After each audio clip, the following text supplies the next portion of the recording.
people Yeah. who have money, but they don't know why are they paying That so much. much. Yeah, for so a sweater. this exactly for sweater or for whiskey or for the car or for the wallpaper or for real estate, because so I brought people together, and it was also without knowledge. I just had the luck to meet amazing people who supported my crazy ideas. Okay. And I had the first event, it was sold out, and I was thinking Nice. that I might lose money. Then it was a year later, another one. It was a bit bigger with the different sponsors, and I have already made my reputation in that. And with Corona, I have lost 2 events. Unfortunately, So it was sorry, supposed to be March for ladies themed, and then September I lost it again. And yeah, then Oyster's place was auctioned because apparently there were issues of not paid rent before. Ah, okay. And I got a chance to buy it. Okay. And I was the lowest bidder. All right, nice. So let's talk about now the management part of this conversation. And I'll start with you, Lynette. How has it been? You, at least you've said, both of you actually, partnered with your husbands, got into this, they supported you, but I'm sure it was beyond, it was just more than that. It was more than your husband getting into business with you. So how has it been? Laying out the structures, finding staff members, finding professionals. For example, in your case, professionals who know how to construct and build. How has the process been? Oh, well, you see, once me and my husband, we believe we are the best team. We are really a very good team. And we've given, each person has their own role. He handles some stuff, and I handle the rest. Okay. Like, is so much into construction side. And because, sorry, I didn't mention, we also have furnished apartments. Yes. For rental, for buying, or? Yeah, for rentals. Okay. So we also do high-end furnished apartments in Karen, in Westlands, and really nice apartments. So I'm still handling Lean Stays, it's called Lean Stays, and the marketing department. And now is into construction side and all that stuff. So that's how we've divided. Because yes, not that you can't like do everything all by yourself. You have to at least divide the roles. And now we also have very good team. I can see. Is that you? Yes, this is I hope that's not your husband. Look at you. Dangerous. Not really. This is one of our projects that that is happening in Kikuyu, a place called Gikambura. There are 4-bedroom units, all en suite, very spacious and really nice. So that's one of the projects that we have. All right. And the rest are coming. Yes. Okay. Yep. So you getting people, professionals to come and you know, do the job and do the construction. Yes. Just how has it been? How do you know that this is the right person? For example, if you're looking for a mason, and then I come and say, Mimi najenganga nyumba huko Kitui, you know where I come from, you know, how do you know that this is the right person for the job? Do I come with pictures of buildings I have constructed before, you know, tell you KICC nilijenga? How does that work? I think it's easy because my husband has his own contractor, a person who is really experienced on low cost. As I said, it's a low cost housing. So we don't want like have houses that are really very expensive. As I told you, we are dealing with this medium class people. So, the hustler nation. Yes, the hustler nation. Hash is clearly dealing with the dynasties. Yes. You're dealing with the hustler nation. Yes. Yeah. So he has his own person that is the main contractor who is doing all that work. Okay. And this guy is really experienced, and he has the entire team, like from wakuweka mitaro all the way to the roof and finishing and all that stuff. So it becomes easy. We don't go sourcing. We have one package from one person. Okay. So it's really easy. All right. Yes. Let's take a look at WhatsApp. I understand we have a little bit of text coming through on that. And All right. Finance is a term for matters regarding the management, creation, and study of money and investments. And money is an item of verifiable record that is generally accepted as payment for goods and services and repayment of debts such as taxes in a particular country or socio-economic context. Good stuff. That one is for, I think, Jerry, who had a question earlier on. Jaja Kamata saying, expand my tour company. Everyone is into tourism, which is specialized in camping, hiking, nature walk, and game drive by having a fleet of vehicles for adventure. This is Kameli Tours. K, stay wild. Hashtag, wow, nice. Given an ability, I'll start a fish processing outlet in Wendani, Kiambu County. But let me ask, do we have a pond in Wendani? Do you have a river? Bona Director, you're the one who lives Uko Shago. Do you have fish on that end? No? Okay. But thank you for your feedback, guys. Keep on sending it as we continue. For you, Elena. Yes. I'm looking at your business, and I'm like I said, you know, Hustler Nation Dynasty. I don't know if you're aware of the debate that is going on politically, but that was just, you know, on a light note. But obviously, you're dealing with high-end clients. You're not dealing with your average Joe. You know, someone will not just. I doubt a lot of people would be thinking, I need to get a cashmere coat right now. A lot of people just want to get a jacket or a leather jumper or so on and so forth. How did you identify the market in Kenya? As much as you said that, yes, you did feel cold when you came here, you know, it gets cold at night and so on and so forth. July gets pretty cold. But how did you know that guys will go for cashmere? Yet there's all this other competition going on. I don't know. Yeah. I really don't know. It was based on intuition. Mm-hmm. And I have, you know, when I came here, as many expats, of course, when we are going home for holiday, we have access to the products which are less expensive than here. And then also Kenyans who are traveling, they're trying to buy as much as possible abroad because it is cheaper. And when I started the business, I have realized, and I know why it is expensive, because the taxes are so high. Right. Yeah, and for me it is in my housewife mentality, because I didn't study economics, I was always saying, why the tax has to be so high? Why can't we decrease the tax, make the products more affordable? Because now, you know, now we have a new tax since 1st of January. And again, a new tax, and railway tax, and, you know, I don't know what kind of taxes we all now have. So more taxes making the prices, of course, higher. If you decrease the taxes, I guess the people would have capacity to buy more, and the government would get also more money. Okay. And I was thinking that my prices are fairly priced comparing to Europe or to other outlets, because I can import from Mauritius, Comesa. Yeah. So I was always thinking, keep your overheads lower, that the people can buy more often. And when I was opening the shop, my target was not expats or UN. I wanted to have a local community to be my clients. All right. And I am really proud that probably I have 50-50. I have a expat community, and I have Kenyan community. And I have won the hearts of expats community, because they have access to goods when they're going home. Yes. But they're still buying from me, because they realize, okay, she's not overpriced. And then why should we wait till the next holiday is coming? We can buy if I like it something else. It was based on intuition. I am selling. I'm selling classy products, you know, which you can wear all your life long if you take care properly. It will last you forever. Okay. And then you can pay a bit more. You know, if you know when you buy a T-shirt for 2,000 shilling, after one wash it's already out of form. So better maybe you save some money, you buy something nice, good quality, and you keep for more years. Now, for your business, then it needs, you know, a meticulous, you know, eye and a hand to handle and take care of. You got into business with your husband. Clearly, things are happening for you since 2017 when you started.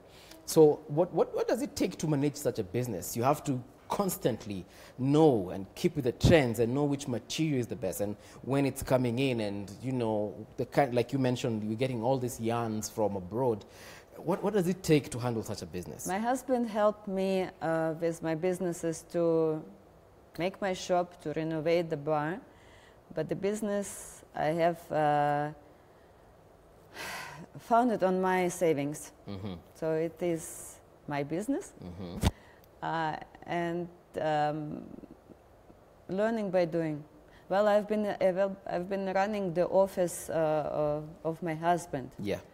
It is his business. I was running it, taking care of staff or paying salaries, paying the construction companies who were doing our schools, making our schools.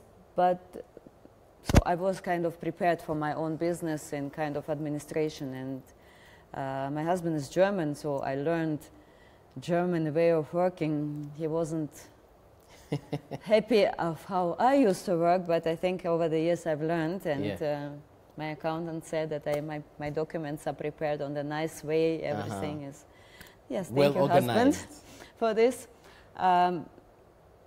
Kashmir is the small business, so I had 3 people employment, and but yeah, with the oyster bar, meanwhile we have 12 people, and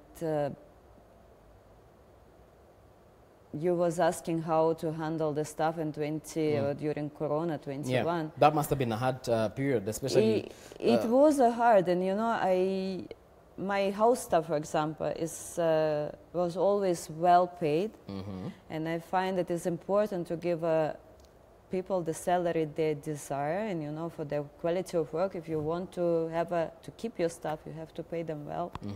And I have an HR company who is employing my staff for me, so I pay the company to save just my time, because with 2 businesses I have to pay salary. For the company or for your home or for both? For Oyster Bar, I have hired a company who is employing me the staff. We have an interview. It is very actually interesting model. It saves a lot of time for me, and the director of HR is an amazing lady who is doing more than she's supposed to do in all the weeks we're opening the bar. Yeah. But I had a speech or talk with the staff we're taking and saying that I understand that I'm paying them much more or less as they deserve now. Because it is just very difficult right now. You know, many businesses went bankrupt and closed down. So we have agreed that we are going on the slow fire, that I pay as much as I can on the really like minimum, and then we are going to overlook the salaries as soon as possible, because I don't have any, this is a new business. It was closed for a very long time. I know during the renovation time, many people were coming and say, oh God, thank you, you're reopening. Yeah. And we will be here. Come back and eat oysters. Yes.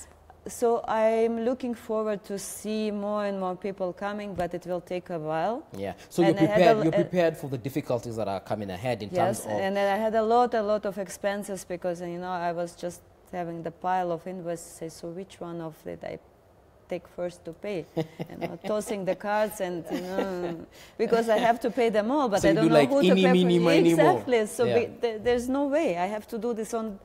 like that. All right. Okay. So with the staff, I have amazing guys. I really like them all, and I hope that I will be able to keep them all and to give them chance to work on the full time. So we have. So without necessarily preempting the you know, your whole business plan, just how long do you think a business, not just yours, but any business, especially a startup, a new one, how long do you think the proprietor should give themselves in terms of, let me give myself 3 months and see if this business is working, or 6 months, or 1 year, or 2 years, or maybe even sometimes crazily people say, let me see how this will work in the next 5 years. How long do you think a new business should take before it firmly stands on its feet? This question actually was one of the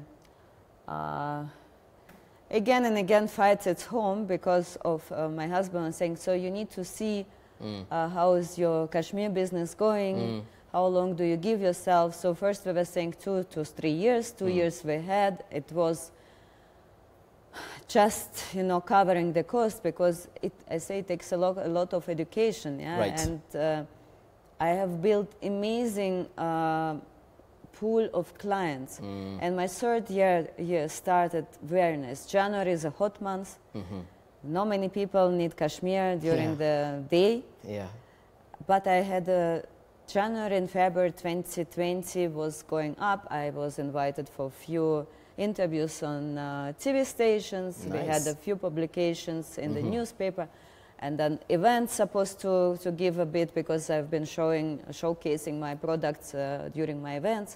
So it was very promising beginning of the 2020, and I was thinking, okay, this is the year when I can finally make profits. And then Corona came. And then it shocked you and everyone else in the world. It is okay, but I was able to pay my rents, and I probably because of that I was always paying my rents, I got this restaurant in Village Market. As I said, I was the lowest bidder. And they gave it to you. Because I was paying my rent permanently, I think the management said, okay. We trust Elena. Okay, let's take a look at feedback before we move to Lynette. And here we go. I would venture in real estate business, no doubt about it. Stefano Romain Jr. All right, good, Stefano. I am a Bachelor of Science Civil and Structural Engineer and a Bachelor of Science Renewable Energy and Biofuels Technology graduate. Wow. I have been trying to get into the waste management sector and converting the waste into useful biogas fuel, but imekuwa ngumu juu ya kukosa resources, that is capital. All right. Thank you for that. Don't worry. We'll probably see where we can get you some money, maybe from a cashmere business. However, Lynette, your money, let's get back to the money part. The raising funds part. Was it savings? Was it a bank loan? Ulichukua pesa ya branch? Ama ni tala? Not really. We really started with the small amounts that we had saved. And, you know, in every business, especially when it's a new business, you have to be extra disciplined. Like you don't misuse your money, you have to take it back to the business. Right. So that's one way that we really that really helped us grow our business. And of course, I remember we had very nice suppliers. They could give us credit facilities. Yes. Really? Yes. Yes, I remember very well. So at least you could sell and then you pay after you've sold. So that's how we grew. And we really maintained good relationship with our suppliers, really good relationship. And then I think that was our major way of growing, because once somebody can trust you with their money so that you can work and you pay them. Then how do you handle disagreements, especially with clients? You know, someone will come and tell you, construct this house for me, and they have a nice plan, and then halfway through, you know, someone either doesn't pay or someone, you know, decides to hire another contractor in the middle. Like, how do you handle such disagreements in your company, in your business? As I told you, we have professionals who are really good on that. Like even before we start everything, you come sit down, explain to them what you want, how do you want it to be done. And as I said earlier, most of our clients are people who are buying ready-made houses. Understand? Okay. So we don't like, you just buy what you can see. This house is complete. This is what we are selling. It has this and that. So are you cool with it? Yes. So if you're selling ready units, it becomes easier, and client can really see what you're selling. So that one is really not a problem. It was a walk in the park. Yes. Okay. Unless now maybe guys who want, like I told you, wale wakujengea chini sasa. So those ones you sit down, they explain, and even you propose the units that you can do for them. So they tell you, I want this, I want it like this, I want it like that. So we really listen to our clients, not only on housing sector, even on our timber business. We are very keen with our clients, communication and stuff. She mentioned issues with taxes. I mean, those are some of the challenges you'd face, especially when you're getting your stuff from other countries. For example, did you have to go all the way to TZ and see, this is where my timber is coming from? or was it zile za unapiga tu simu, habari yako Sharifa, nitumie basi mbao yangu mie? Not really. You don't need to go. You just have people on the ground. That's it. So, yeah, people, you just allow people to help you work. All right. Yes, yes. Okay. Challenges, Elena, in your business, they must be, I don't know, they must, because if you're getting your cashmere from, you know, Afghanistan and, you know, I think you mentioned Mauritius? What Production. Yeah, the production. What are some of the challenges? Do you have to travel all the time for someone in your business? In the beginning, I had to do few trips, you know, to go and to choose, to discuss the designs. I have another supplier in Italy, so you know it's not safe to have only one supplier because you never know what happens. So I went to a few fashion shows in Italy.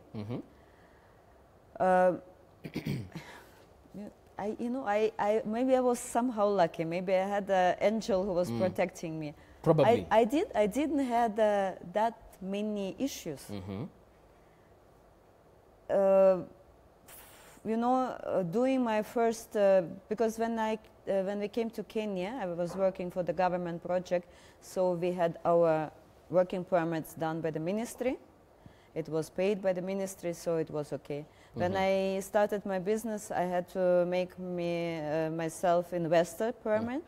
And if you start looking on Facebook or people saying, oh, this is not okay, there's bribes, I did it all on my own. I was 3 times only in immigration. When I had to bring hard copies, then meanwhile to come and check because the system was not working, and third time to collect. I had only lovely people who were assisting me with smiles, and I didn't pay any shilling extra. I don't know, probably I was very lucky. The same I got with the oyster bar. I had to create a new company. Somebody gave me contact of a nice gentleman who was writing and doing my papers, just that I am not going from office to office. So no one disturbed in terms of bribes? No. Okay, you're very lucky. In 10 days, the company was registered. Oh, thank you, God. Yes, I'm lucky. No one told you, Elena, you need 10,000 for a vaccine that doesn't exist? No. Okay. And then after when my first permit was actually expiring, finally my permanent residency went through, so I'm a permanent resident of Kenya. Good. And I can do many businesses now. I'm really good to go. All right, we'll find you a Kenyan name. Now that you have permanent residency. But thank you very much. I have got few already. Oh, you have few? Which is the Kenyan name you have? No, I don't say. Let me guess. Jerry. Jerry, yes. Yeah, I knew it. It's very obvious. But thank you very much for coming. How can people find you when they come to the village market? Where should they go, especially if they want to taste the oysters? My both businesses are in New Wing of Village Market. Kashmir is on the first floor of New Wing. And Oyster and More is on the ground floor of New Wing. All right. Any Facebook pages maybe they should follow? Yes, we have Kashmir by Kuoni on Facebook, on Instagram, and Oysters and More on Instagram for Facebook and Instagram. All right, thank you very much. Lynette, where can people find you in case someone is like, nataka kununua nyumba hiyo ya Kikuyu tumeona kabla hajamalizwa? Yeah. Because I'm sure it's cheaper now. Yes. Yeah. So how can they get in touch? We are located in Kikuyu town. We have few branches around, and we're also on Facebook, Sang Timber and Products. All right. We also have IG account, Sang Timber One. Yes, you can follow us and see what we do. In case you've missed on those particular contacts, let us know and we shall definitely put you in touch with them. When you tunaenda kukula oysters on Friday, please let us know on our Facebook page. And we will be very glad, rather, to join you as we enjoy oysters and champagne. This right now we say kwaheri, but don't go too far. The Daily Brief is coming up next. Kwaheri.